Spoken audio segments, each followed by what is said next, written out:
Toma.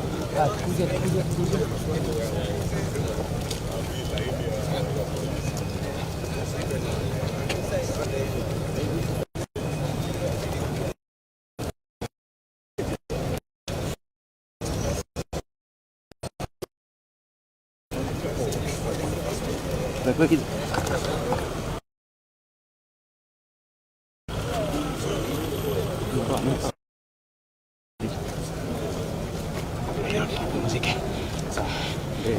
Merudi sana. Umemute.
So we are doing elected members of parliament and the presidents. So we like the elected members of parliament first to enter. Elected only. Elected.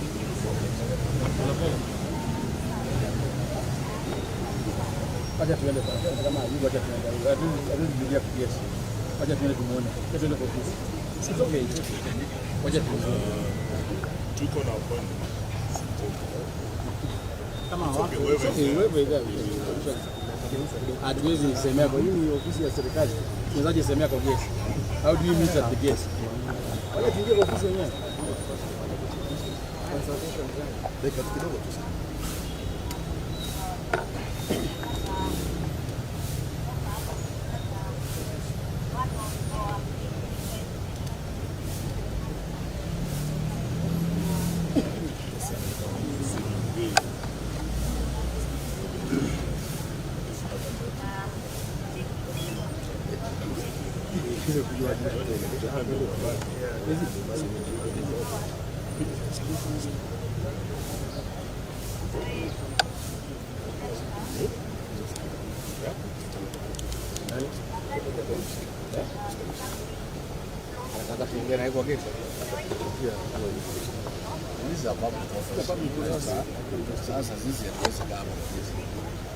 If you are locking us out, then we cannot enter. This is a public office. It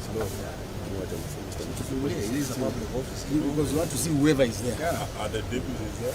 No, it's not. But he's the one who gave them someone in charge. They must be in charge. The one who has been able to come and talk to you. But he cannot talk to us. It's a follow-up. IGD aliweka unit. Sio sisi.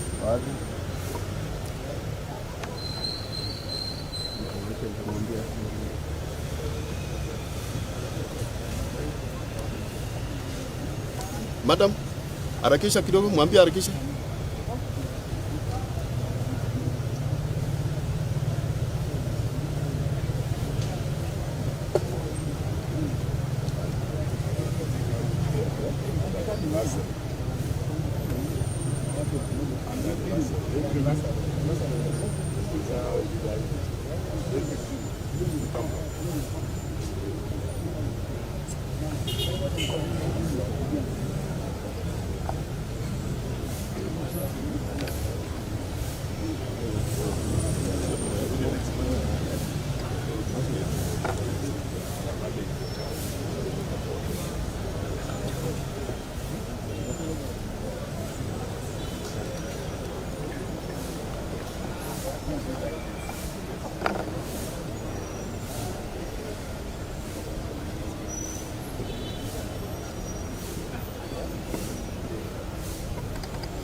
Jambo?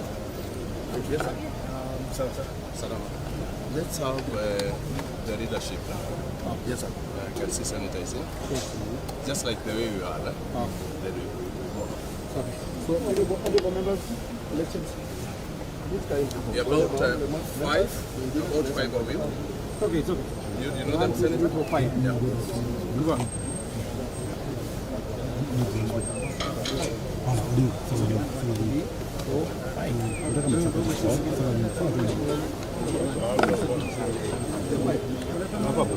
Senator, you know them.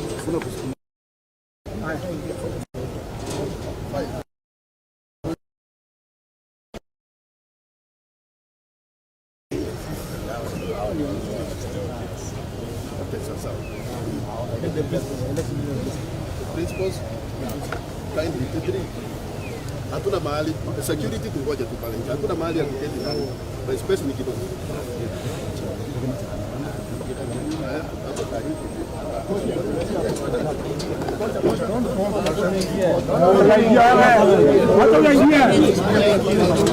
Wacha ingie bana. Wacha ingie. Wacha ingie bana.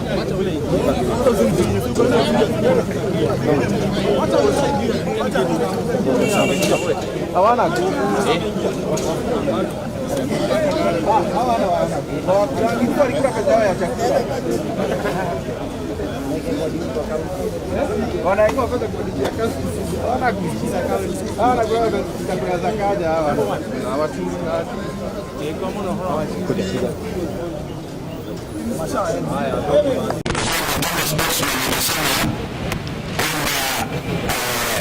The next date will be communicated. Itakuwa communicated. Na sisi tukasema hiyo date icommunicatiwa leo ama kesho, isipokuwa communicated. Hata kama kuna communication, tumeamua kwamba Ijumaa wiki hii tutarudi hapa. Therefore if he wants to communicate the date of the next meeting, it should be before Friday. Ikifanyika before Friday, tutakuja hapa. Kama ana communicate siku ingine, kwa sababu umuhimu wa jambo hili, mauaji ambayo yanazidi kutokana na excess use of police force, hatuwezi sisi tukavumilia kwa niaba ya wananchi wa Kenya ati mpaka mkuu wa polisi ataamua milele atakutana na viongozi ambao wako wanaheshimika na Kenya nzima. Sisi tunazungumza kwa niaba ya Wakenya wote. Kwa hivyo hiyo ndio ambayo tumeamua, na tunarudi hapa Friday. Na tutakuja na Wakenya wenzetu, tutakuja na wao hapa. Siku hiyo, kwa sababu hii inaonekana this type of obstinacy, this type of impunity can only be dealt with kupitia action ya wananchi wenyewe. Asanteni, my friend.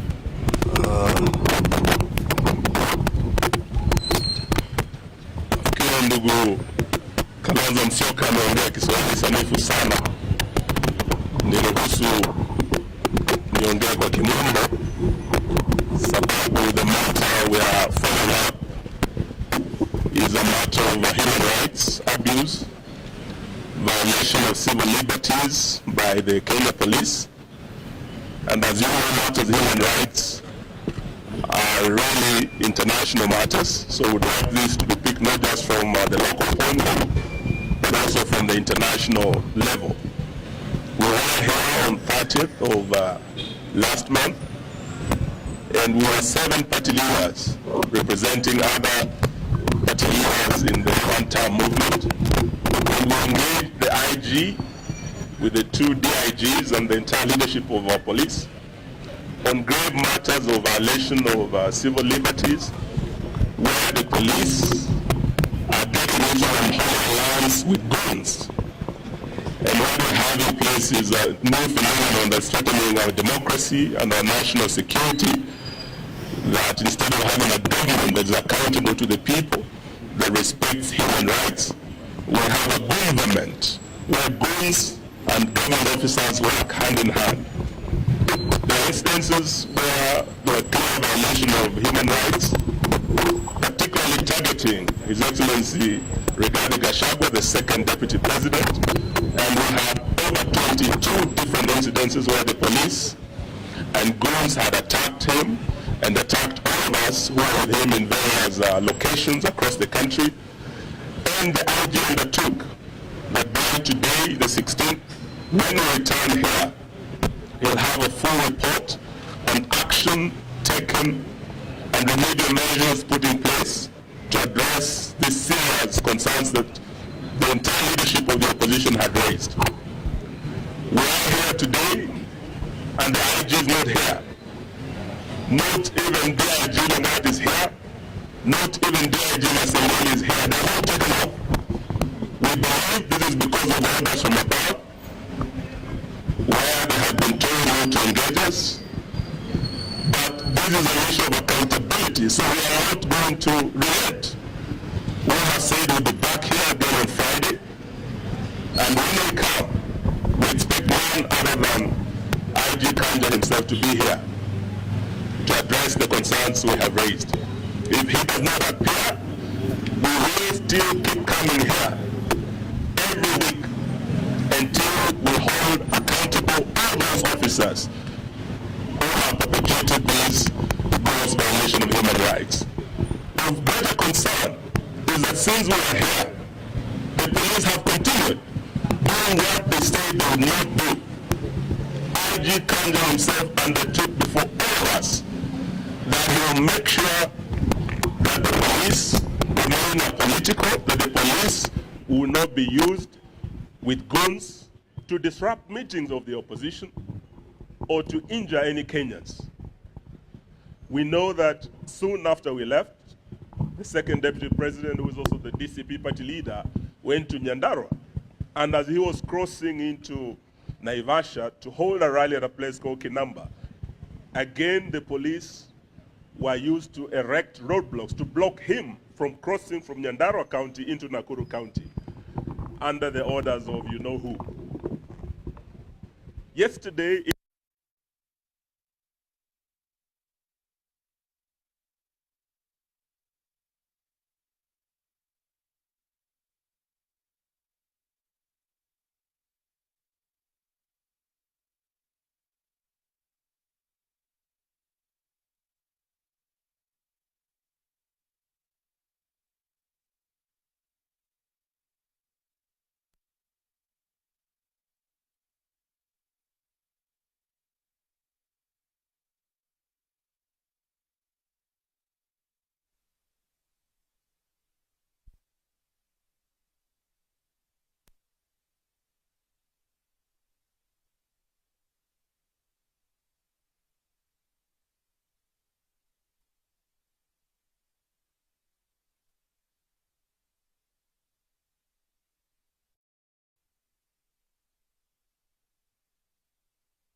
Thank you very much. As you have been told, we are here to see the IG. He is now who gave the appointment, and shortly before we arrived, he took off to avoid this meeting and purported to delegate the junior officer to talk to us, and we have declined. The main issue of this matter, the attack on the places of worship, is an act of terror. We cannot discuss with any other officer other than the IG himself, because he bears the greatest responsibility over security in our country. This meeting was scheduled by him. He did not even have the courtesy to tell us he will not be there, but he was instructed to take off shortly before we arrived. We have information from inside the police service that these investigations are complete. The 12 police officers who attacked us have been identified. They have been positively been located, that they are the ones who are in Witima. They have been located at the house of the local member of parliament where they took lunch after the attack.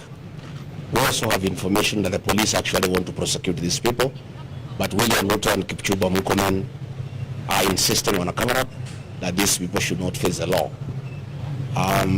This is very sad, and as my colleagues have said, we'll be back on Friday, and these people must face the law, and Kenyans will demand that they face the law.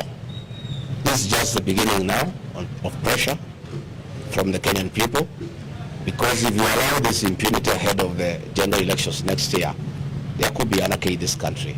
I think we must bring order, and the IG and the people under him must be held to account by the people of Kenya. And the police themselves are complaining about harassment and being ordered to do wrong things. They are really complaining that they find it very unprofessional to be accompanying goons to attack Kenyans.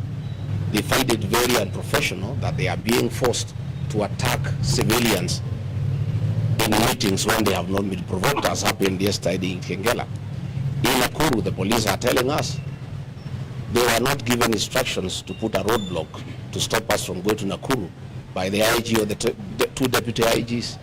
There are new directives outside the police command structure. It is Murkomen who had called the Nakuru police outside the chain of command to attack, to erect a roadblock to stop us from going to Nakuru. Effectively, the National Police Service is no longer independent. The CS is supposed to interact with the police on policy matters only, not on operations. But Murkomen has taken over police operations, and he is even calling county commanders and regional commanders outside the established command structure within the National Police Service.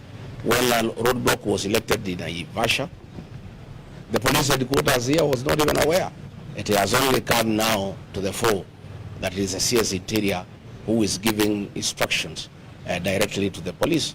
And actually the police are asking that they be helped, they be protected from the excesses of Kipchumba Murkomen and PS Remodomolo, who have taken over police operations, and they are giving instructions for police to deal with dirty political matters outside the established chain of command within the National Police Service. So IG Kaja will be back on Friday, and we'll come. We'll have a conversation because you must tell the people of Kenya, if you have lost control of the National Police Service, if Kipchumba Murkomen and Remo Domolo have taken over police operations, then you have no business being in office. Kipchumba had better come here in Jogo House and sit here, and Remo can sit at the Vigilance House and run the police service from there. But otherwise, what is happening is unfortunate, but in the fullness of time, I think these matters will be addressed.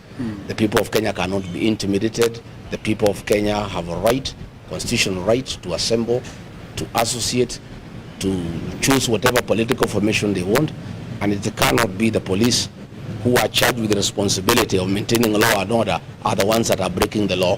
It cannot be that police who are supposed to protect Kenyans from being injured by anybody are the ones who are injuring the people of Kenya.